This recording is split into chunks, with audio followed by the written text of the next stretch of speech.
Hello everyone, Loremaster Sotek here, and it's another one of those days where something happens and I thought I'd be safe to be focused on other things.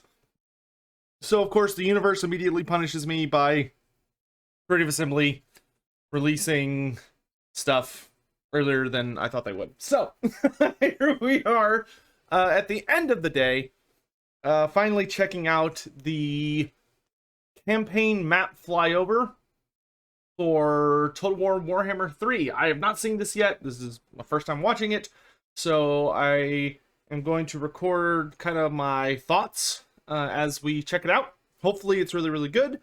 I have been really looking forward to seeing the campaign map. Hopefully we'll get to see some like proper moving around and stuff, but yeah, I'm looking forward to checking this out, and hopefully it's good. So without further ado, let's jump into it.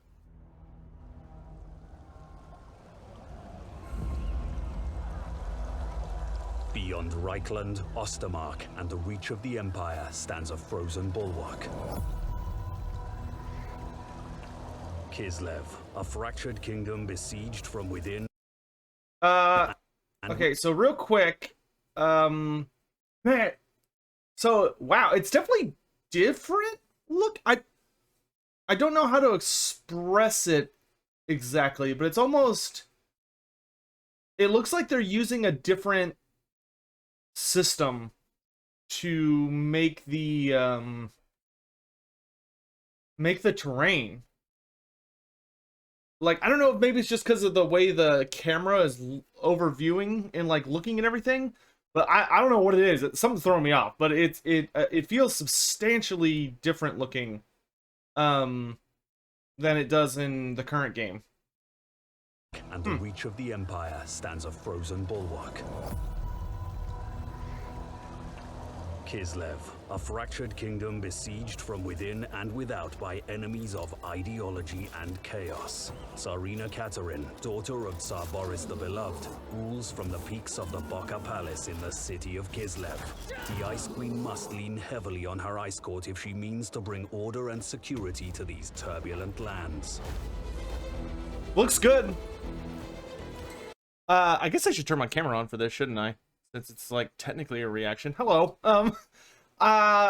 It looks good so far. I'm glad that we're actually seeing like them just kind of flying around the map.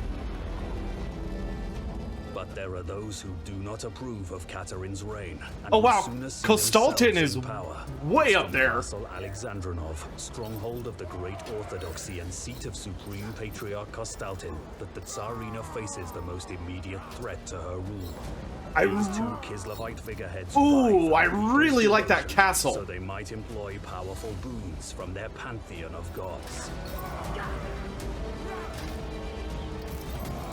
Ah, looks really good.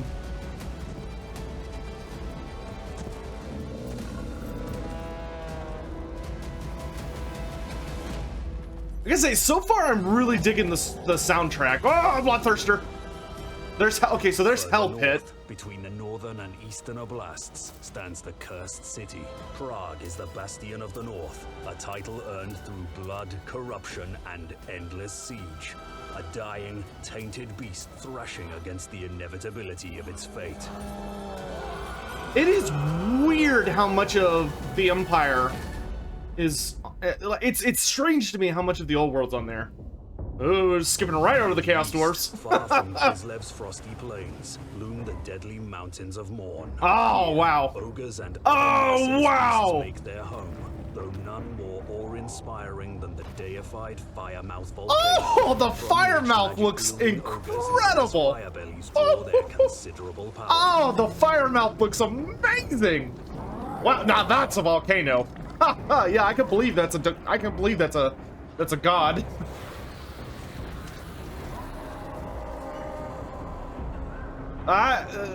The mountains look way more, I really like all the little routes going through the mountains. Got a really good feel to it. So, man, I feel like I feel like I've got to like hop into Total War Warhammer 2 after this video to compare. But does anyone else like? I think it's the trees that are throwing me in, like the bridges and stuff. I feel like they've kind of. I don't know if they've maybe made them a little bigger, but they almost kind of give like a claymation feel to me. Not that it's a bad thing. Like it's not bothering me, but it almost feels like the terrain is made out of a different style than like the buildings and the troops. But I don't know, maybe it's just because it's so zoomed in, it's throwing me off. It's not bad though, like I like it. It gets a little distracting. On the winding ivory road, the Great Hall of Greasus can be smelt before seen. Inside, Greasus Goldtooth the Over-Tyrant counts his riches and gorges on the spoils of his bountiful greed, all the while accept. So I'm guessing something they're kind of doing a good job with is, I'm assuming that Greasus is going to have access to gold as like a, you know, material for his structures, and you can like see that there's gold around it. I think they do that in the current games. Like there's usually something you can see in the region or that like says like, oh yeah, if you have this resource, like there's this little icon or there's something representative on the map. But I really hope they go in on that. With deep enough pockets.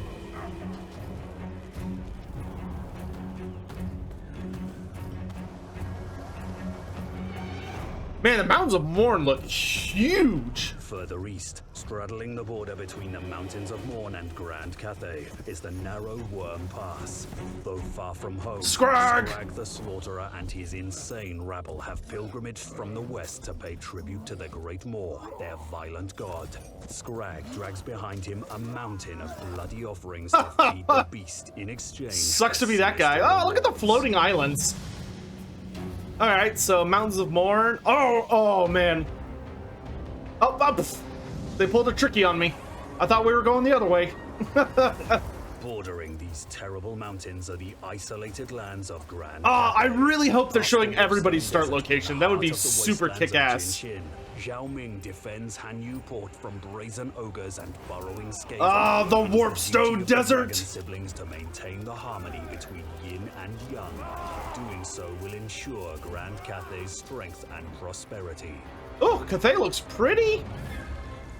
Look at all those rivers, man. So many rivers and lakes and water features and mountains and look how huge some of these water areas are. Like, Cathay looks lovely. Could you imagine that's how big the Terracotta Soldier actually was? It's the capital city of the Celestial Loyalists, Wei Jin, above which hangs the Celestial Oh, City, that is the Dragon sick! With a turn of the Wu Jin compass, That is the Dragon Emperor's sick! children can carve Dude, out look Cathay's at fate, that! economic The powerhouse, Celestial or City shield looks war. so badass! Besides, On the Great Wall! Great Bastion snakes and weaves across miles of country, physically separating Grand Cathay from the chaos. The Bastion looks For centuries incredible. as this wall stood firm, repelling legions upon legions of twisted demons and foul chaos worshippers. That looks Cathayans great. must remain vigilant, for the threat of invasion is ever growing. Past the lands of stone and steel is Gunpowder Road, home of Nangao and Miaoying. From Miaoying! here, the Storm Dragon rules the northern provinces and garrisons the Great Bastion. To fund such a task, she dispatches caravans along the Ivory Road, trading with distant lands beyond the mountains. Hers is the task of unending stewardship, for if the Bastion falls, it's the people who suffer. Ah, damn. Okay, so they're not. All right. Okay, so that's a solid start. So we basically get to see everything south of the Chaos Waste except the Darklands.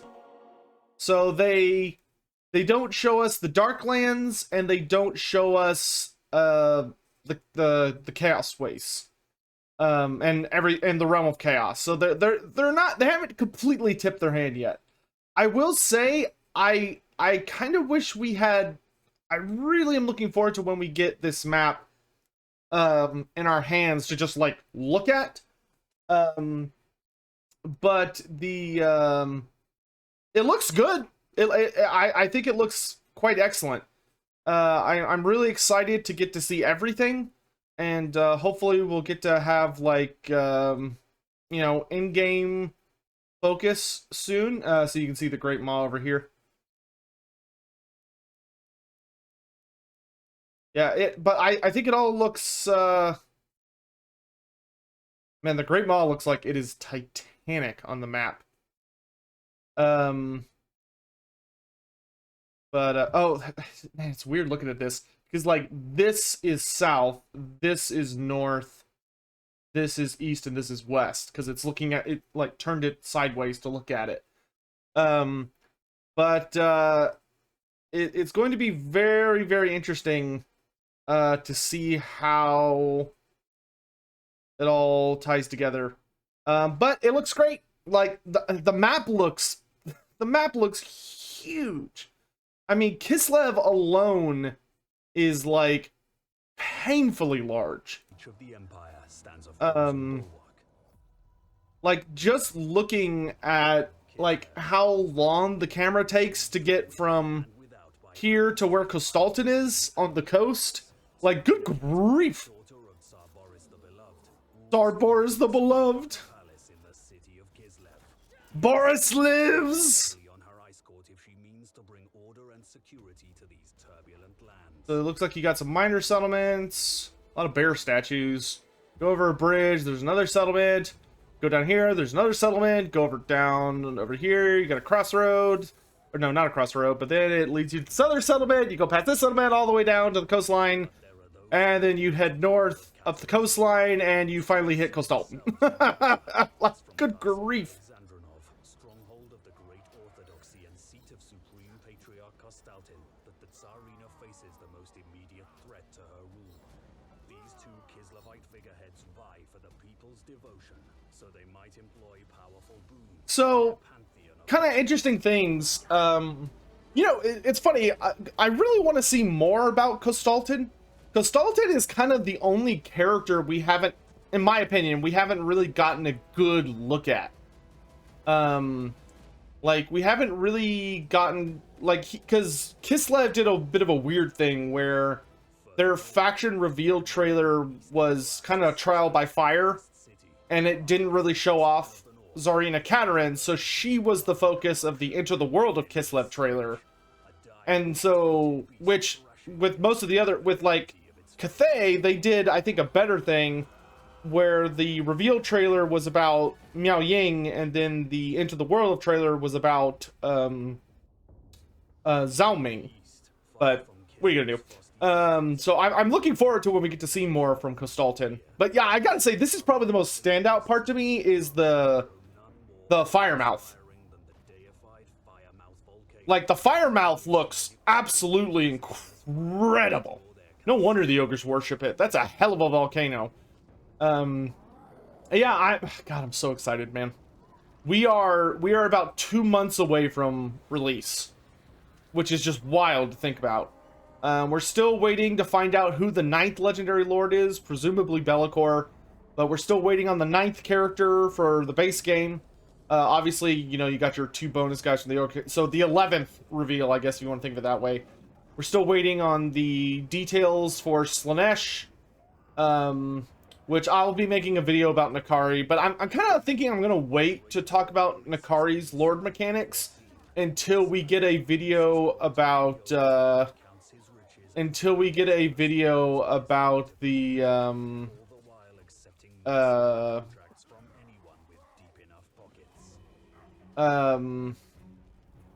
the main Slaanesh mechanics. Because Nakari, I think it was super dumb for them to put out Nakari's mechanics before the Slaanesh mechanics, because you don't have a reference for what his stuff is. Like, they're like, oh, he seduces units for cheaper. Well, what the hell does that mean? So, yeah, I think I'll wait on that. But, yeah, this is super good. I'm really glad they showed where 6 of the characters are. So, presumably, they have showed everyone that starts south of the Chaos Waste. So I think we could probably reliably say that all of the other Legendary Lords start in the north. They start, you know, either beyond the Great Bastion or in the Chaos Waste or the Realm of Chaos proper. Because we do know the Realm of Chaos is on the map. Though it looks like to get to it, you might have to do some kind of shenanigan. Also, the Celestial City looks fantastic. Cathay looks lovely. I actually really like with how they designed Cathay. I think they did a really good job with it. But it looks like pretty much every race is on the map to some extent. I think the only race that I'm not sure where they're going to be is probably the Tomb Kings. Like, I could maybe they'll like pop up somewhere in the southern Darklands or the southwestern Darklands. But everyone else like has a place on the map. Every other race in the game, well, except for the Vampire Coast, I guess. The Vampire Coast is also kind of up in the air. But unfortunately, because we don't go all the way to the eastern shore of Cathay, I will say I really hope they have plans to expand the map, because I really want to go to that Eastern Ocean. I really want to go to the Eastern Ocean. But man, the Chaos Wastes look really good. So does like that the stark change where you can see how the Great Bastion is quite literally blocking the corruption of chaos from spreading into Cathay. That's so cool. So I'm so excited to play this. Like, look at that. You can literally see there's a magical barrier, and then like there you can see that chaos is like leaking through. It looks great. I really am enjoying how this looks. And it looks like you can see Kairos Fate Weaver here right at the end. It looks like, I think, yeah, that's Kairos. So you can see Kairos right there at the end of the trailer, trying to get through that gate. So I'm assuming Kairos starts somewhere in that ballpark, because I think they've already revealed to us that Kairos Fate Weaver starts his campaign near the Great Bastion, because he was in the middle of attacking it when whatever happens in Total War Warhammer 3 as the inciting incident occurs. So gotta say, super excited. I think it looks really good. I'm gonna release this video probably in the morning on whatever day's tomorrow, Wednesday. So hopefully you guys enjoyed this. I didn't see like anything that I think I want to do a further breakdown on. I think I'd rather wait until I can have some hands-on time with the game, which I'm assuming will be sometime in January or early February, based on how these things tend to go. But very excited for the game. It's shaping up to be good. We've seen the campaign map. We're seeing battle footage. Pretty much the only things that are still up in the air at this point is I think we're still waiting to see the diplomacy system, which, based on the fact that Nakari has all the interactions with vassals, I'm really hoping they've completely reworked diplomacy. Everybody and their mother knows that diplomacy was one of the weakest aspects of Total War Warhammer 1 and 2.